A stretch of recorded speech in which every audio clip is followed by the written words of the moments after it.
मुसलमान अगर आक्रमणकारी हुए, आक्रमण किए तो हिंदू देवी देवता कहाँ से, काफी इस पे नहीं देखिए, ये जमाना और समय ऐसा है, कोई बात अगर आप कह देंगे उसके मायने निकाले जाएंगे। अभी जो हंगामा हुआ, जिस तरह से आंदोलन हुआ और जिस तरह से ये लोग कह रहे थे कि हम संविधान से देश को चलाते हैं, हम बाबा साहब भीमराव अम्बेडकर जी पे मैराथन करा रहे थे।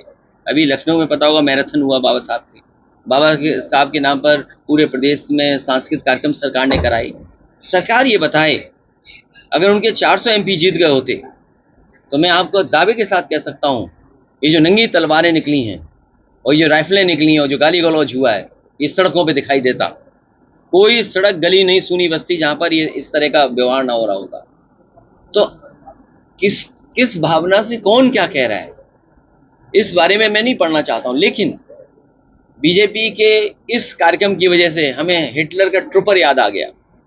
हिटलर के ज़माने में हिटलर वर्दी पहना करके अपने पॉलिटिकल कार्यकर्ताओं को रखता था, जिससे कभी किसी पॉलिटिकल पार्टी से बदला लेना हो, किसी की पिटाई करवानी हो, तो वो पुलिस की वर्दी में रहते थे। ये जो सेना है ना दिखाई दे रही है, सब बीजेपी के ट्रूपर्स हैं। ये गलती मत करना, ट्रूपर्स हैं ये सब, बीजेपी के ट्रूपर्स हैं। इसलिए जो जिन परिस्थितियों में हमें राजनीति करनी है, क्या बोलना है, किस तरह बोलना है, उस बोलने की कितनी सच्चाई है, क्योंकि हम बीजेपी से नहीं लड़ सकते हैं। अब आप सोशल मीडिया के प्लेटफॉर्म देखिए, हमें क्या क्या बना दिया उन्होंने।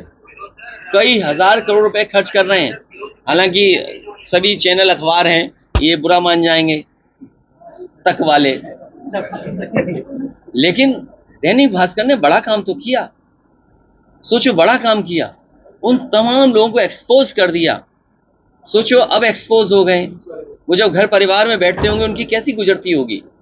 उन घर परिवार और समाज में जब उनकी बात जा रही है तो उनको कैसा लग रहा होगा। सोचिए आप, उनके सामने क्या गुजर रही होगी कि पैसा लेकर के आप कांग्रेस के लीडर्स को बदनाम कर रहे हो, समाजवादी पार्टी को बदनाम कर रहे हो। और जो बात चली थी दिल्ली से, अगर इतना हंगामा है रामजय सुमन जी पर, तो अगर हमारे लोग भी उसी तरह आंदोलन करने लगे तब क्या होगा। क्या दिल्ली की मुख्यमंत्री की जो भाषा थी, क्या सभ्य भाषा थी? क्या कभी हम लोगों ने इस तरह का किसी के लिए कहा हो? फिर हमारा घर गंगा जल से धुलवाया। सोचो, चलो मैं तो बुरा नहीं मान रहा हूं क्योंकि राजनीति में हूं, लेकिन जो हमारी आने वाली पीढ़ी है उस पर क्या गुजरती होगी। आप में से बताओ कि अगर आपका घर हो, हम गंगा जल से धुलवा दें तो क्या गुजरेगी आप पर। ये वही समझ सकता है जिसके ऊपर गुजरी हो। बाबा साहब भीमराव अम्बेडकर जी पे गुजरा था। उन्हें तालाब में पानी पीना नहीं देते थे जहां जानवर पानी पीते थे। उन्हें कक्षा में जो भेदभाव होता था उनका, और तमाम हमारे दलित समाज के लोग हैं वो जानते होंगे उनसे क्या क्या नहीं गुजरी। उनको छू देते थे तो नहाना पड़ता था, परछाई न पड़ जाए, कुछ मटका बांधते थे। तो ये बुराइयां समाज की थी।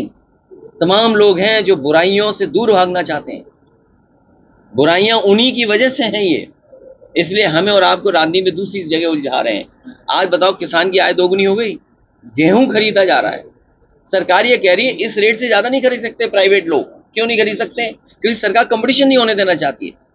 अगर कंपटीशन होगा तो आड़तियां महंगा खरीदेंगे गेहूं।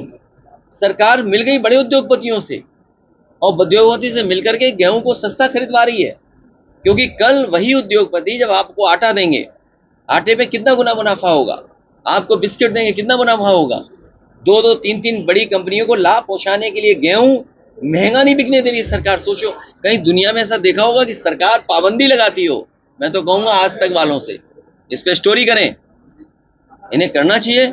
इनको प्रवक्ता नहीं बनना चाहिए बीजेपी का, घरेलू गैस का ये रिपोर्टर रहना चाहिए इन्हें।